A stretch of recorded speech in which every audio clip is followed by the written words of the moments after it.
Hi, everyone. So first of all, can you hear me? I'm a mumbler. You may have to yell at me over the course of the talk to remind me to speak up. Please don't hesitate to do so. I'm at a distinct disadvantage because I've heard my name mentioned on the stage a number of times today, but I have no idea what they were saying about me. I hope it was mostly good, and the same with whatever they had to say about Spotify. So I think we've had a pretty amazing day so far. I'm going to try to send us out right. I've learned a huge amount that I'm going to take back to some teams at Spotify. I want to start by taking a show of hands. How many of you have read Heinrich Nyberg and Anders Iverson's article about scaling Agile at Spotify, or seen them or other Agile coaches from Spotify talk? All right, so the bar for me is pretty high. Even for all of you, though, I think I can safely say that you're going to see something pretty different today. I'm the Agile lead at Spotify in New York City, where we have about 200 engineers. I'm also a member of the tribe lead team, and I'll explain what tribes are in a few minutes, for one of the tribes in New York. I'll explain all of this as we go along. But I'm also a member of the senior tech lead team for Spotify. I've been at Spotify for about 7 months. I've been around just long enough to get a good feel for how things are actually on the ground, but I don't think I've been completely indoctrinated yet. And this gives me a pretty great perspective from which to be able to talk with you all about how things really work at Spotify. So if you're one of these people like me who shows up to conferences and hears people tell tales about how awesome things are inside their company, and you're a little bit skeptical, this is the talk for you. I'm going to show you a little bit more about what actually happens inside of Spotify. This is also very much in keeping with my role at Spotify. So Agile coaches can be a lot of different things at Spotify, and my particular approach is to be really a systems engineer. My job is to help people in Spotify understand what the systems that they are building and operating in are actually like. And in particular, what are they actually optimizing for and sub-optimizing for? So in my first 7 months at Spotify, I've really spent a lot of time observing the system and talking with people about the system. And this is actually the first time I'm giving this talk, and it's actually given me a great opportunity to really encapsulate what I found so far. So before I go any further, I want to just make sure we have a level playing ground and everyone actually knows what Spotify is. So I have actually a bunch of Israeli friends that I've spent the last couple of days with, and mostly they beat me up because Spotify is not yet in Israel. It is something we're working on. For those of you who don't know, we're a streaming music service started in 2008 in Sweden by a couple of guys who didn't really like to have to make the choice between the limits imposed by iTunes and the boundless but completely illegal world of MP3 sites. Today, we're by far the largest streaming music service. We're truly global and launching in new countries almost every month. Our goal for our product, like just about everything else about our company, is to keep evolving. In the beginning, it was enough that we put nearly the world's entire published music catalog at your fingertips. Now we're focused on trying to make sure that we offer up frictionless access to the right music at the right moment for you, no matter where you are. In our vision, in the future, when you get in your car, we want you to have to push as few buttons as possible to instantly have the exact right experience for that moment, taking into account your listening habits, the time of day, maybe even something that we will eventually learn from syncing with your calendar. We want to give you the best commute or the best road trip or the best trip to your kid's sporting event. So that's really where we're trying to head as a product. I want to just quickly go over what I'm going to try to cover today. We often talk about our talks as playlists. I hope you're going to leave here today not just with a sense of how we're organized, but also how we approach our work. But really, most importantly, I hope you get a sense for what it actually feels like to work at Spotify as we scale at a truly extraordinary pace. Maybe you've heard of this thing outside of Spotify called the Spotify way. We laugh when we hear that. There is not a Spotify way. But I do want to use that framing to give you a sense of what I think Spotify actually is. I want to talk about what scaling means for us and what it feels like to be on a team that's scaling at a rapid pace, how we've organized for scaling, and a number of the challenges that we've encountered so far. I also want to give you a sense of what my observations have led me to believe is what Agile actually is at Spotify. And I'll give you a little preview. It's a lot more about culture than it is about process or even principles. I also want to end up by sharing with you an example of a key change we went through recently that I think is a great window into how scaling at Spotify is actually working. So let's talk for a minute about what we mean by scaling at Agile. So I mentioned that we were founded in 2006, but actually launched in 2008. Very quickly, and this was a big deal for a Swedish company, they scaled up to 10,000 users. Since then, just this month, we've announced that we've hit 10 million paying subscribers, and we've also just reached 40 million monthly average users. That means that we've had a 50% growth rate in monthly average users just since December of 2013. That, by the way, is twice of Twitter's current growth rate, which is a number that we like to think about. More than 5 million playlists are either created or updated every single day by users in more than 56 countries around the world. So even since I put this slide deck together, I think we launched in another country. We intend to be global. We want to be in every country in the world, and we will be in Israel sometime within probably the next year or two. The real holdouts will be China and North Korea, but we're intent on even getting there. So let's also talk about scaling the org. So today we have 600 engineers, product owners, and designers. The vast majority of those are engineers. We also have 20 or a little bit more Agile coaches working across these teams. And we've recently made our first 2 acquisitions, Tunigo and the Echo Nest. These are both companies that are helping grow our competency in music intelligence. One of the things I really want to drive home throughout the course of this talk is what scaling actually means at a human level. So these guys here, I think it's 10. I'm really bad at math, but I think there are 10 of them up there. They're part of the social team, and this is a team that I'm actually temporarily leading right now. This was the crew on the social team, or the social squad, in December of 2013, and this is them now.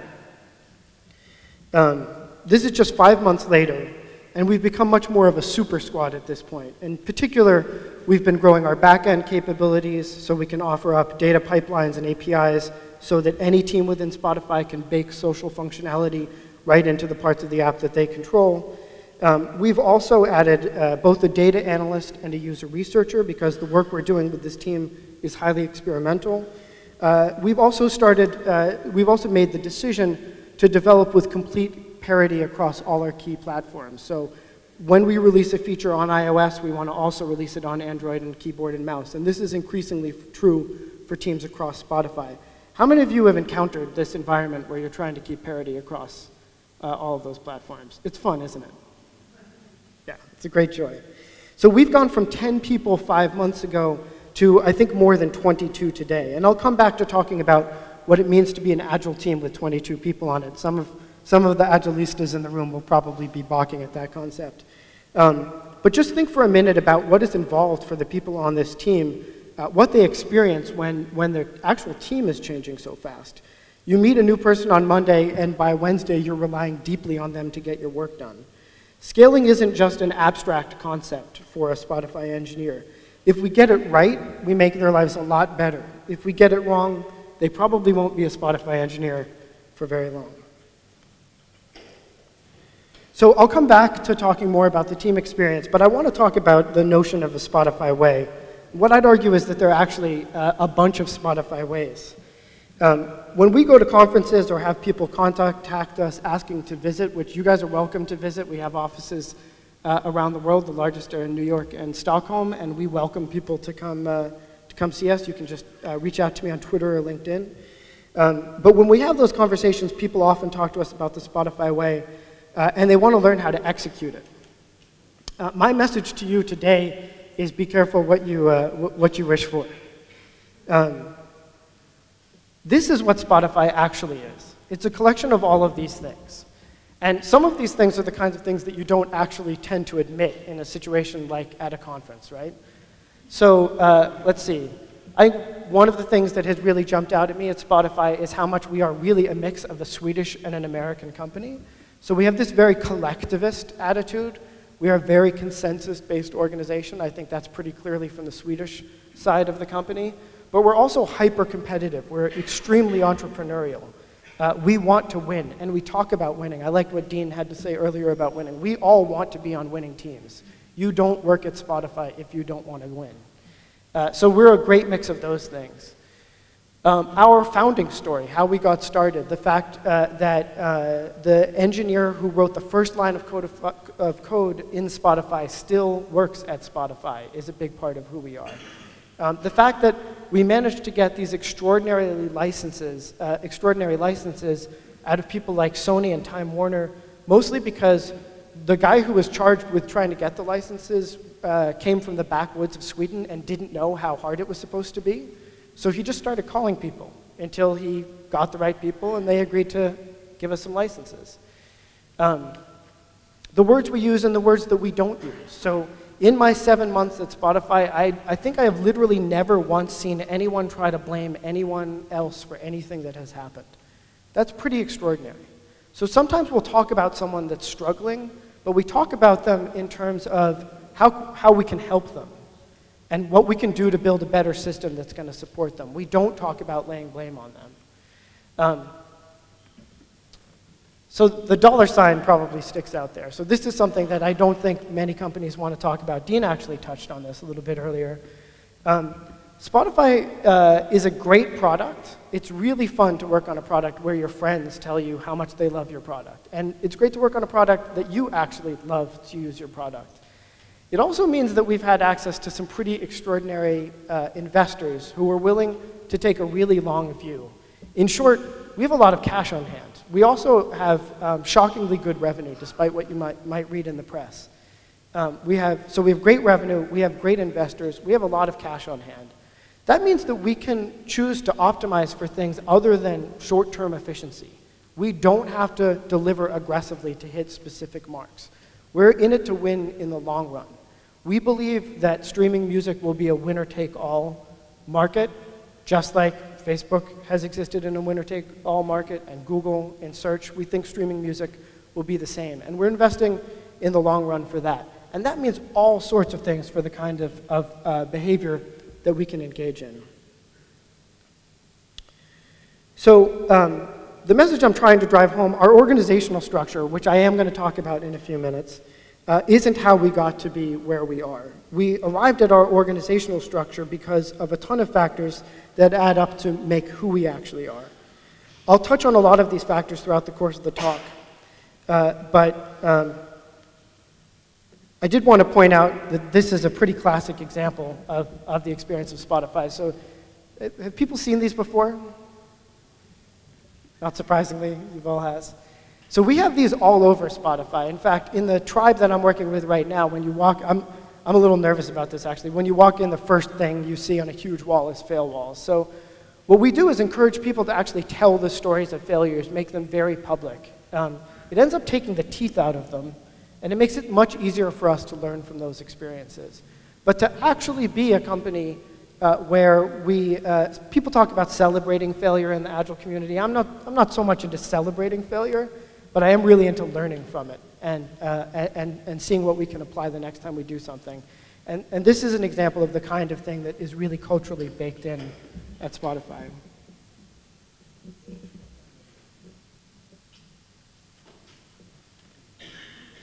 So the message I'm trying to get across here, you can have the best organizational structure in the world. You can have the best tools. You can even hire the best people. But your culture and your outcomes will be a function of everything from the product you make, the customers you seek, the way your senior people behave when things are going great or when things are getting tough, and whether you're operating under conditions of scarcity or plenty. To pretend otherwise is too dangerous, and to seek to adopt principles or practices that work well for other companies given their basket of conditions is risky business, particularly if you don't spend time exploring what the underlying conditions are for those organizations and comparing them to your own. So one great way I like to investigate what a company is actually like is to investigate how the company spends its time and its money. And that usually translates into what people spend their time doing. So I went back through my calendar for just the last 2 weeks, and I wanted to pull out some of the things that represent what I've spent some of my time on. The first one there was actually really fun. So I spent a day at an offsite in Stockholm with our entire senior tech leadership team talking about the pros and cons of the organizational structure, the tribes, chapters, and squads that I'm going to talk to you about in a few minutes. And my job, what I was tasked by the CTO with doing, was showing up and saying everything bad I could come up with about this organizational structure. So I got to spend a few weeks going around the company and gathering exclusively negative feedback. Has anyone here encountered the concept of ritual dissent? So this is basically ritual dissent, me yelling at the tribe leads, the people who designed this system, so that they could figure out, is it time for us to change? Is it, or are there things that we need to do to strengthen this system? One of the things that came out of that meeting is that we don't have enough career growth opportunities for technical people who don't want to be on a managerial track. So immediately after the meeting, we started going into gang writing a Google Doc, which is something we do often, to establish new roles. 2 weeks later, people are already being offered experimental positions that emerged out of that process, and I got to be part of that as well. It's loop season at Spotify right now, which is our version of 360-degree reviews. You don't have to do loops, so you don't have to actually ask for any loops if you don't want to. If you do, you invite whoever you want to give you feedback. Feedback can be signed or anonymous. And you choose who sees loops that others write for you. So if I don't want my manager to see my loops, they'll never see them.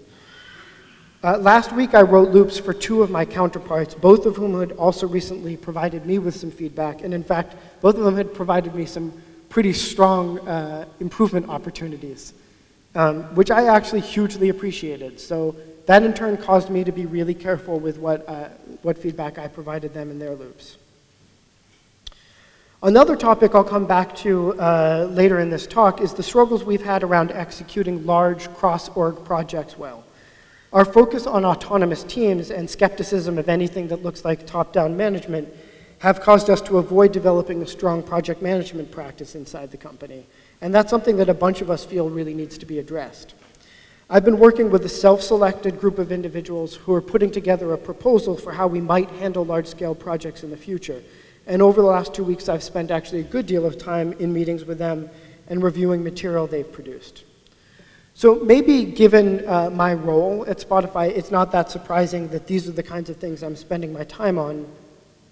But maybe what is surprising is that Spotify thinks that it's important to have people in the organization who spend a good deal of time on problems like this. I personally like to be really involved in shipping software. So I spend about 50% of my time working directly with teams. But if I wanted to, and I could prove the value to Spotify, it would be no problem for me to spend most of my time on org improvements. That really is a central piece of how we're scaling without losing who we are. So not only do we have 20 Agile coaches who are moving throughout the company focused on these kinds of problems, we also have an org inside the company called POPs, or People Operations, and their tagline is HR that doesn't suck. It sometimes puts them in conflict with our HR department. But a big part of what they're doing is making sure that we're actually building the organization we want to build to produce the results that we want to produce. All right, so I've talked a lot about the softer stuff. Thanks for bearing with me, particularly if you came to hear mostly about what are in the articles that you might have read. So let's start talking about the organizational structure that acts as a scaling framework for us. So in the early days, Spotify was like many other software companies. A few engineers built everything. We started growing fairly immediately, and by 2012, it had become pretty obvious that we needed a way to spin up new teams quickly. And we needed a structure that would allow us to do that with as little friction as possible. The people who led this effort, which included Oscar Stahl, our CTO, Anders Iverson, who's one of our Agile coaches, and Karin Bjorken, who's now head of People Operations, and Heinrich Nyberg, who many of you know is one of the major thinkers in the Lean Kanban movement, and Scrum and Agile before that.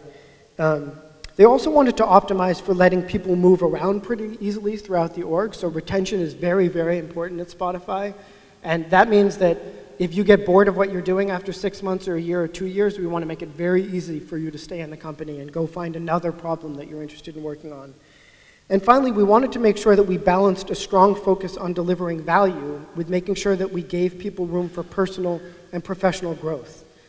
Here's a review of the structure that they came up with, most of which still is pretty much in place now, 2 years later. So for an engineer, the center of your life at Spotify is your squad. And I've asked, why do we call it squads and not teams? Because I'm actually usually pretty suspect of coming up with fancy names to describe things that already have names. And the answer is that we have so many different types of teams at Spotify, and I'll share some of this with you, that it actually just got practically confusing for people to talk about teams because no one knew which type of team you were talking about. So in your squad, you likely have a few back-end devs, a few front-end devs, a designer, a QA person or two. You might have a full-time Agile coach. You might have an Agile coach who comes in when you pull them or comes in and does regular checkups with you. There's a PO who's a full member of the team, sits with the team, goes to lunch with the team, thinks of themselves as a member of the team. And there might be, as I mentioned in the case of social, and this is increasingly the case, a data analyst or a user researcher or both. From an execution standpoint, we want squads to be as autonomous as possible. Product owners generally set the direction for a squad, but usually with a great deal of input and engagement from the team, as well as in concert with the larger product organization. Tech and prod are actually separate organizations at Spotify. Throughout the org, you'll find partnerships that generally consist of a tech rep, a product rep, a design rep, and often an Agile coach. So this is very much true at the squad level. As a member of a squad, you work in a squad room, and your squad room looks very similar to this no matter what office you're in. Because one of the things we want to do is constantly lower friction for people moving around. So whether you're working at a desk in New York, or a desk in Stockholm, or a desk in London, or a desk in Gothenburg, or a desk in Paris, literally the desk is going to be the same. There are those kinds of desks that you can raise or lower. And the setting that you're in is going to be the same, because we want you to be able to move pretty seamlessly across those experiences. Squad rooms have whiteboards everywhere. They tend to have little breakout rooms that are big enough for private one-on-ones, an area with comfortable chairs so you can have a more relaxed conversation. Most squads don't have an identified leader, although a few squads do. The squad is responsible for its own performance. Being a member of a squad can be pretty awesome because you have more control over your work than you might encounter just about anywhere else. But at its worst, it can actually feel sort of isolating, and you can even feel a little bit abandoned, because sometimes the organization's attention is really elsewhere, and you're just supposed to sort of keep hitting your marks independently and autonomously, and sooner or later someone will come pay attention to what you're up to and reintegrate you back into the whole. In terms of day-to-day operations, squads have a great leeway in the tools they use. They have great leeway in the practices they use, and I'll come back to that. For almost everything you can think of, whether it's a code repository or a build server, a Kanban tool, or a group chat tool, most teams are using one of 2 to 4 common options, but some teams are sometimes testing something at the edges with some new tool. So for the more technically minded above you, you heard me say that our teams use different code repositories, right? And different build tools. Does this sound like fun to you? So it's fun some of the times, and it's a huge pain in the ass other times. It can feel amazing to get to pick your own tools and get to experiment. And it's one of the things that has helped keep our retention rate at Spotify like 95%. If you want to go play with the newest thing, all you got to do is convince your team, and you get to go off and play. But it can also be pretty frustrating because sometimes you simply can't interface easily with other squads because they're working so differently. I personally find it incredibly challenging that all our teams use different group chat tools. So some teams use IRC, some teams use HipChat, some teams use Campfire. They can't figure out how to talk to each other half the time. This points back to a common refrain both in this talk and at Spotify, the relationship between autonomy and alignment. We've traditionally indexed heavily in favor of team autonomy, sometimes at the cost of overall alignment. I'll talk about that more as we keep going.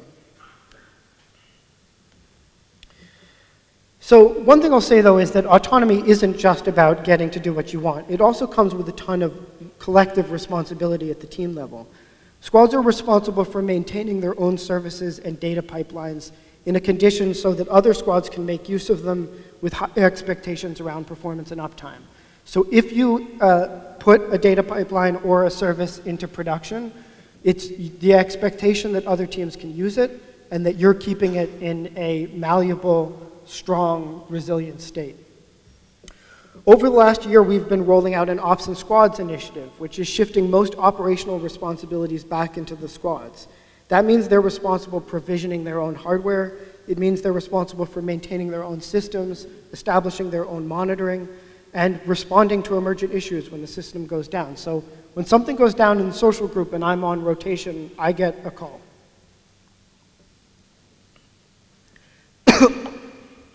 Excuse me, while our operations guys sleep happily in their beds.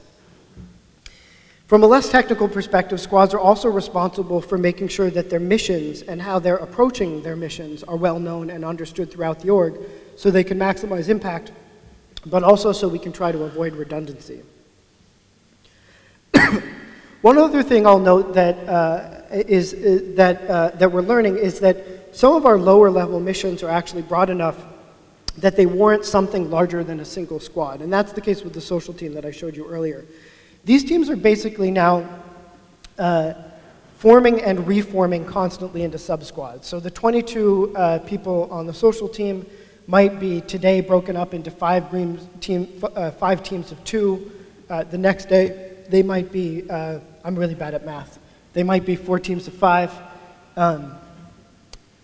We think that these guys need to be very closely aligned, so they tend to do things like have whole group meetings on Mondays and Fridays, but their stand-ups are in sub-squad days on the days in between that. This is something we're playing around with. There are actually a number of squads that have moved in this direction. Another pattern that's emerged is teams that are breaking up into infra and feature squads. So as we do more and more platform building, so building out tools that anyone in the company can use, we have more and more teams breaking up into people who are focused on building out those teams, the APIs, the data pipelines, and teams that are focused on making use of those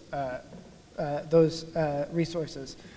This is not perfectly aligned with Agile's way of thinking around standard feature teams, you'd probably notice, but we're open to experimentation and we'll see where it goes. As a member of a squad, you're also a member of something we call a chapter. A chapter is generally a group of 5 to 15 people who share a skill set, and they also share a manager who is a respected practitioner in that skill area. So if you're a back-end engineer, your chapter is made up of back-end engineers from anywhere between 2 to 10 other squads from your own, and your manager is almost certainly an active back-end engineer themselves. We call these people chapter leads. Many chapter leads spend about half their time working directly with the team as a contributing member, though they may have some organic authority on that team by virtue of their technical seniority. They generally don't have any managerial role on the team they're working with, though there are both intentional and unintentional exceptions to this. So sometimes we'll ask a chapter lead to take a stronger role, but sometimes a chapter lead will just sort of acting like a boss in a team, and then usually an Agile coach shows up and tries to flatten that organization back out. At its best, being a member of a chapter means being part of a team that's not only focused on delivery, but actually cares about helping you grow while ensuring that you have the best possible environment in which to do so. At its worst, being a member of a chapter can feel like you're being pulled in a bunch of different directions. Your squad might want you to be focused on one thing, your chapter might want you to focus on another thing. I mentioned why we had to come up with the term squads. That's because your chapter is a team and your squad is a team. Your chapter lead might do an awesome job of staying up on what's happening in your day-to-day work, and they might show up to really help you, pair with you in solving some of your problems. Or they might be largely absent for a while and focusing elsewhere, unable to give you practical guidance around the problems you're facing. Does anyone recognize what the real world calls the model I just described to you? Sorry? Professional management, or a matrixed organization, right? So we face all the same problems that a standard matrix organization face, although we're probably a little bit more intentional and really focused on deciding where we're going to tweak things to optimize in one direction or another. I think I'm probably not supposed to say that we're a matrixed organization, so don't tweet that. The next component of our structure is a tribe. A tribe is simply a collection of squads that usually share a broader mission. So for example, if you're in the SRE squad, you're part of our infrastructure and operations tribe, or IO for short. Some tribes are more geographically than mission bound. In fact, if you've seen an earlier version of this presentation, we actually used to have a rule that tribes had to be physically co-located, but we're actually finding that mission clarity trumps geography. So we increasingly have tribes that span our global offices. Tribes are made up of anywhere from 5 to 20 squads. There are currently something like 7 tribes, but this could change in the time I'm giving this talk. Tribes tend to be led by a team that reflects the same structure as squads, with a tribe lead who has a technical background, a product owner, a design partner, and an Agile coach chapter lead rounding out the group. One way we talk about tribes is as incubators. The tribe leadership is responsible for making certain that squads have the resources, information, and infrastructure that they need to be successful. This includes things like overseeing the recruiting function for the squads, as well as managing physical spaces, budgets, those kinds of things. Tribes are generally kept well below Dunbar's number, or the outer limit of the number of people who you can sustain real social relationships with. That means most tribes stand between 70 and 120 people, though some are smaller and some are larger. Another way we build relationships throughout the org is through the concept of guilds. Guilds are self-organizing communities of interest. There's a back-end guild, there's a front-end guild, there's an Agile guild, but there are also many language-specific guilds. There's a project management guild, there's a CI/CD guild. Guilds can be lightweight as a mailing list, or as substantial as a group that organizes trainings and even unconferences. Our data guild recently held an unconference that was attended by nearly 100 people in New York City. Guilds tend to gain steam when they're facing really interesting problems and lose steam if there isn't a really useful thing for them to help solve inside the organization. So that's our org structure. Now I'm going to talk a little bit about how we operate within that org structure in terms of sort of traditional Agile methodologies. So one thing that I can say that we definitely have in common with Dean and the SAFE model is that we are agnostic in the method wars. The answer to this question is basically this. In its early years, Spotify was very much a Scrum shop. In fact, we had 3-week release cycles across the entire company, completely synced. Over time, we found that that just didn't give us the flexibility that we needed, and teams began experimenting with different things. For all I know, there might even be someone doing RUP somewhere on Spotify, and I'm certain there are people doing Waterfall. The fact is, a team does whatever works, and really our only expectation is that what they're doing works for them. There are coaches who are charged with sometimes stepping in to help make sure a team is productive and happy, but we don't impose principles and practices in any case except for the most immature teams or teams that are really suffering. And then we tend to treat those things as scaffolding that we try to remove as quickly as possible once the team has their feet under it. We are looking mostly for healthy, productive teams with clear missions. Where we find them, we generally aren't concerned with the mechanics they are using to get the job done. This leads me to my next point, which is what do we really mean by Agile at Spotify? So this talk is on scaling Agile, right? The answer I've been able to find is pretty much that. At Spotify, we have a real commitment to finding better ways to work. For us, that usually means having a healthy mix between things that make us productive, happy, and likely to deliver the right things to customers at the right time. When I first got to Spotify, in fact, I was a bit shocked at the range of levels of adoption of Agile and XP practices. We don't have broad adoption of world-class test coverage. We don't do TDD in most cases, or BDD. Pairing is usually pretty informal and haphazard. Teams are doing Kanban, but not necessarily explicitly limiting their WIP. Our continuous integration and continuous deployment capabilities have actually made great strides in recent months because we've decided that we want to focus on them, but they're nowhere near where they need to be. In fact, if you came in and did a pure Agile adoption review inside Spotify, you'd say we're pretty weak in many of the factors that are generally considered the hallmarks of Agile.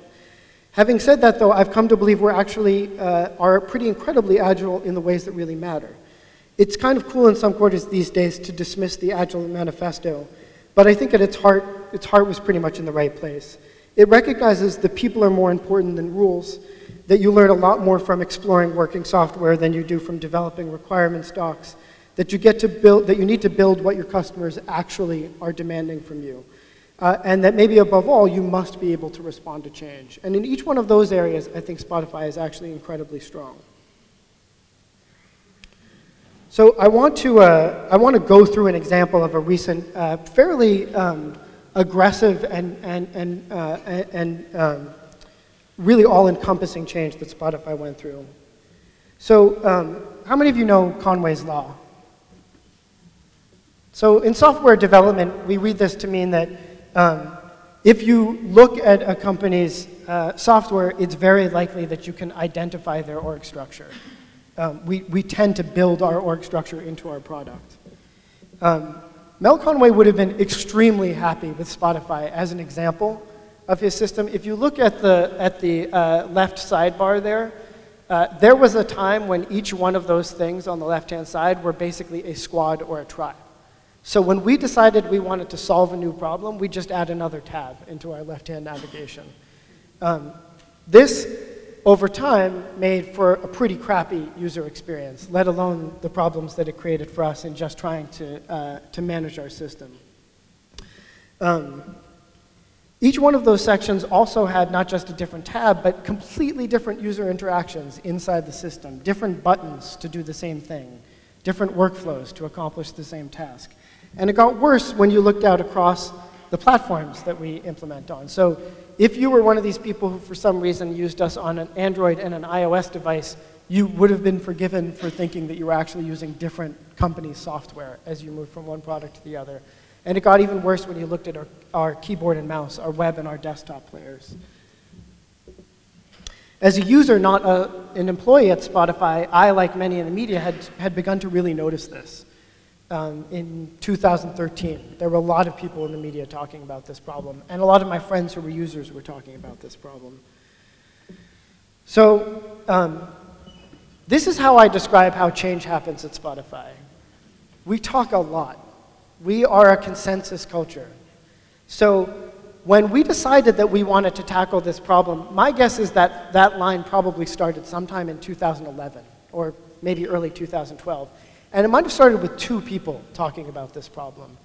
And then as the reality that we needed to address it gained steam, one of the things that happens is the problem gains more people. So first 2 people are interested in the problem, and then 4 people, and then 5 people, and then 20 people, and then 70 people. Living inside this can be pretty frustrating. Again, we are not optimized for speed. We are optimized for something that some of us call anti-fragility. We learn from being harmed. So conversation, conversation, conversation, conversation. But here's an interesting thing that happens. We pretty much always hit an inflection point. I don't know of a single major serious business problem facing Spotify that this hasn't been the case. We hit an inflection point where we've reached consensus, and then we execute, and we execute incredibly quickly. So we might have been talking about this problem for 2 years, but we solved it across all our products in a matter of just a few months, which is actually pretty striking. And I think in many ways is better than the pattern that you might experience in a more traditional organization. Still, living through that stuff leading up to that, it can be pretty painful. This is what we ended up with. If you, I've heard that, I won't report this back home, but I've heard that a fair number of Israelis VPN into other locations to access Spotify, so it's possible that you've actually seen this interface.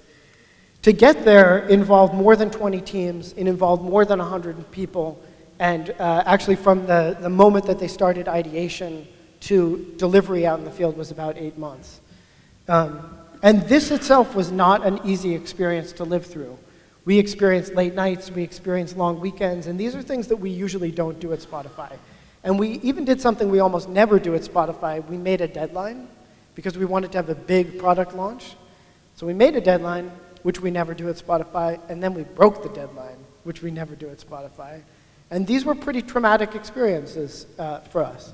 What I think is great, though, about Spotify is that we extracted a huge amount of learning from this experience. We've done whole group retros, lots of teams and sub-teams have done retros. We've baked in a lot of change.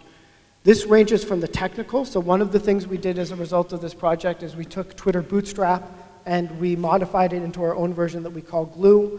Glue now solves 80% of the user experience problems that an engineer will encounter.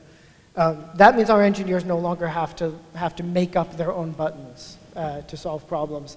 And it means they get to spend most of their energy solving really interesting problems that we haven't solved before. So that's a sort of technical response that came out of this project.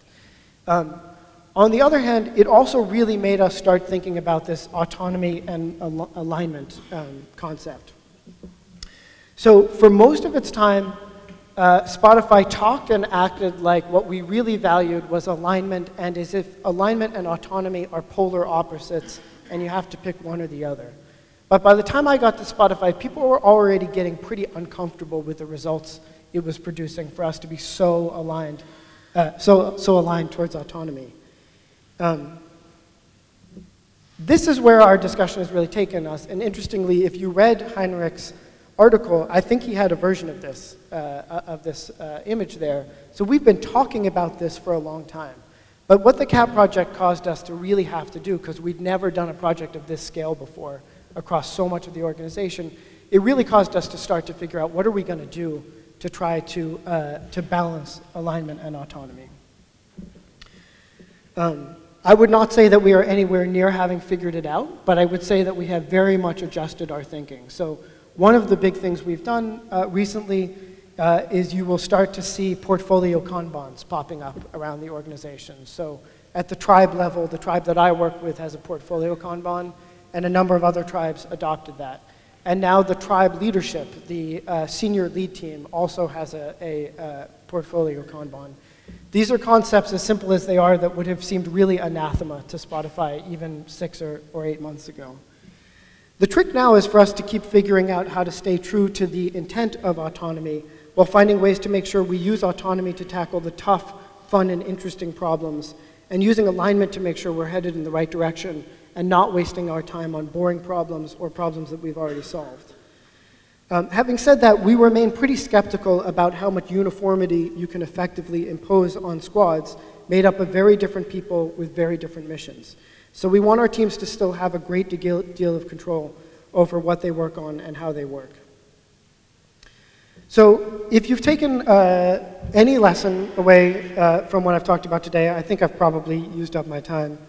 I don't want it to be that Spotify it does this way, so we're going to go home and try to copy that. I hope that you've taken away, what you've taken away is a story about a company that invests heavily in supporting an agile culture, one that makes conscious choices about what to optimize and what gets de-optimized along the way. I hope you've also gotten a sense of what it's really like to be inside of Spotify. Lastly, I hope you've gotten a sense of how even a professional skeptic like me could come to love a place like Spotify. How many companies are going to pay me to fly halfway around the world to tell you everything that is wrong in the company that writes my paycheck? That's a pretty extraordinary thing. Some things I'd ask you to consider when you're optimizing a system for certain behaviors and outcomes, you are sure to be de-optimizing it or sub-optimizing it for other things. Be really conscious of that in your work. In most companies, a problem emerges and it can get pushed under the rug. If you're seeing those kinds of things, then you want to figure out how to change your organization to address that kind of behavior. If what you need to optimize for is, as I think Dean said today, really efficient throughput, value through your system, if that's the critical thing you're optimizing for, you're going to organize one way. If you are optimizing for making a happy home for your engineers, which is something that's a great concern to Spotify, you'll optimize a different way. What we really argue for is very conscious decision making, and I hope that that's what you took away from this talk. Thank you.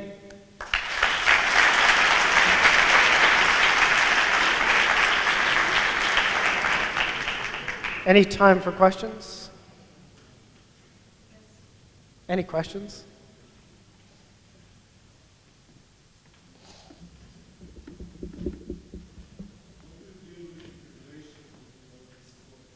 Sorry?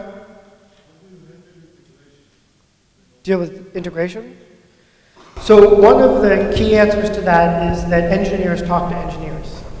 So we are pretty allergic to proxying. So we don't have an engineering team talk to a PO who then goes talks to another PO who talks to an engineer. If an engineer is having an integration issue or knows that they have a key integration coming up, they reach out to an engineer on the team that they want to integrate with, and they figure out together how they're going to solve that problem.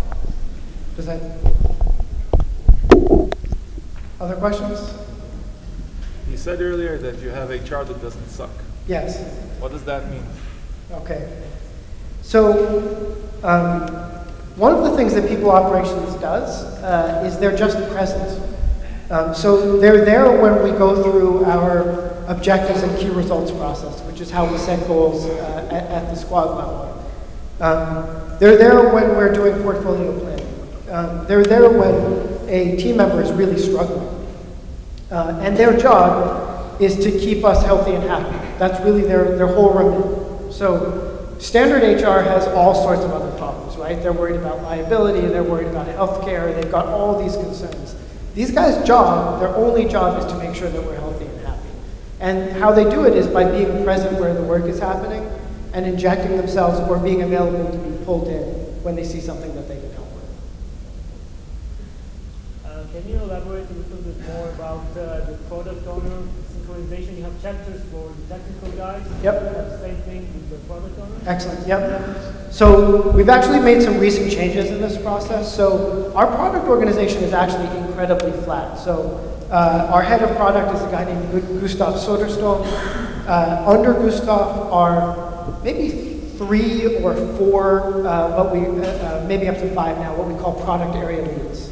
And we've divided the product areas up in terms of almost use cases. So one product area is called what to play. And everyone involved in that product area is contributing to making it incredibly easy for the user to show up in our software in any context and immediately find some music that they want to do. And interestingly, the product areas don't match up to squads or tribes, because you might solve that problem in this tribe over here in 1 minute and this tribe over here in another minute.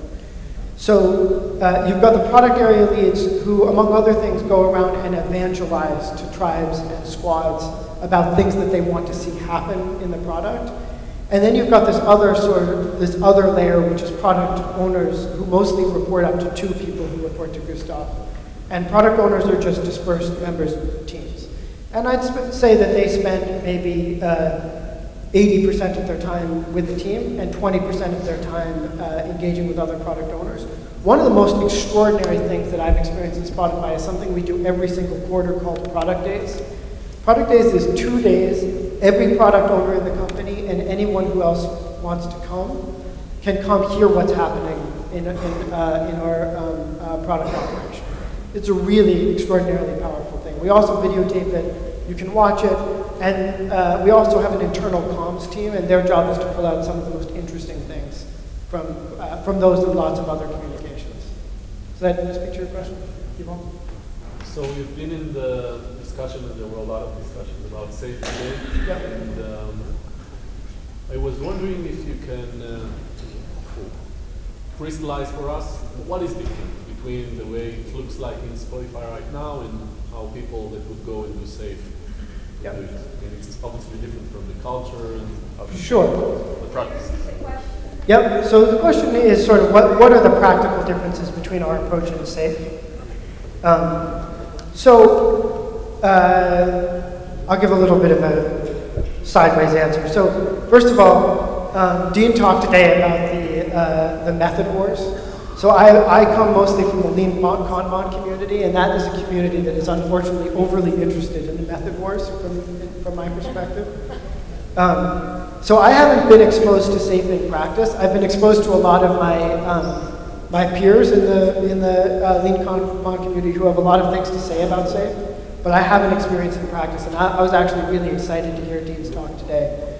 So most of what I know from what I heard today, and some things that I've read. And I'd say a couple of things. So you heard me talk a huge amount about the underlying culture of Spotify, and a lot of that just is. It's not stuff that people, the most basic stuff just is. It's not really stuff that we indexed for. Now we're sophisticated enough that we try to index for a certain kind of culture, but that isn't where we started out. I didn't see a lot of talk about unique cultures in Dean's talk. That doesn't mean that SAFE doesn't speak to it, but it really isn't a starting point from what I could tell, and I'd say that that's a pretty big difference. I think also, the other thing that really struck me is that SAFE, I think, is pretty comfortable with prescribing certain behaviors in certain areas, and I'd say Spotify is much less comfortable. We're highly allergic to prescribing any behaviors or any protocols or any processes. My own opinion is somewhere in the middle, and my own opinion is that everything is contextual. So if you're in an organization in which what you value is mostly sustaining innovation, so making incremental improvements to your product, and in particular, if what you're really doing is responding to pull demand from your customers, so you've got a large customer base, and it's relatively easy to find the signal about what they really want, and sort of all you need to do is keep making sure that you build the next thing they want, then a more prescriptive environment makes a ton of sense. Spotify is intentionally hiring for something called distributed cognition. We think that the space we move in changes overnight, and I mean overnight. So Spotify was a different company a month, don't tweet this, I'll get killed for saying this. Spotify was a different company a month ago than it is today. Does anyone know what happened the last month that could have changed who we are? Little rumor that maybe Apple, the most capital-rich company in the world, is going to buy a little company called Beats.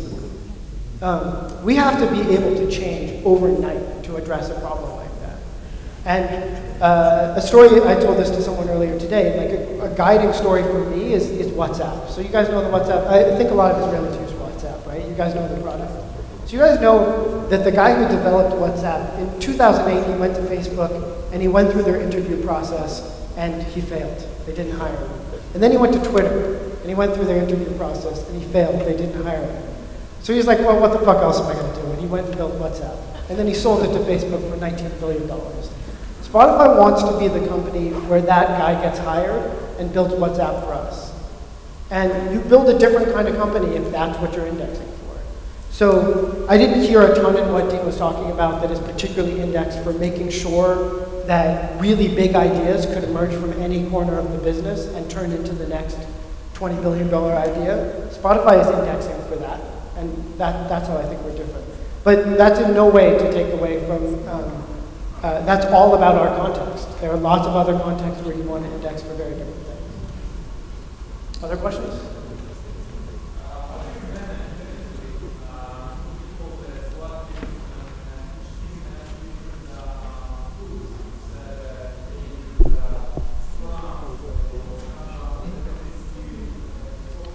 Yep.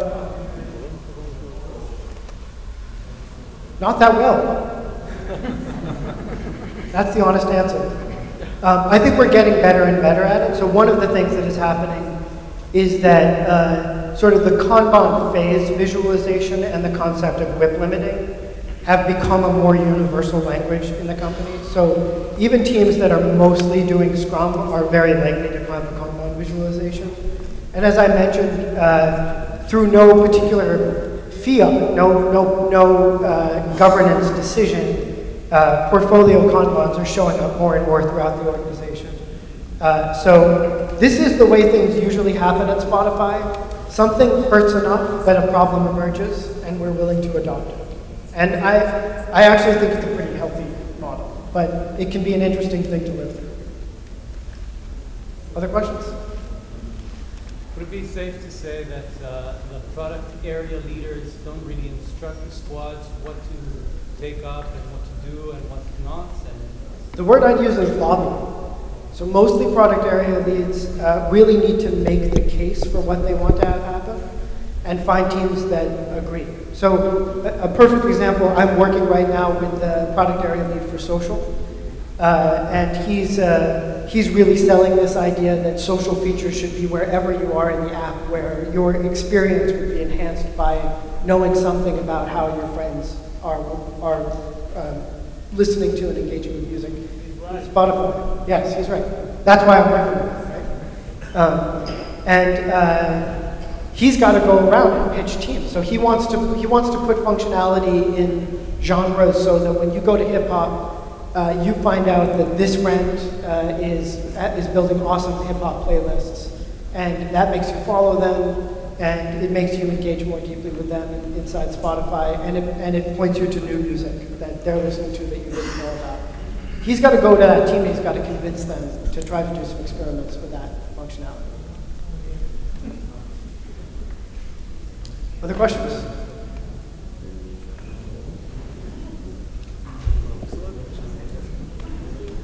Great, thank you guys so much.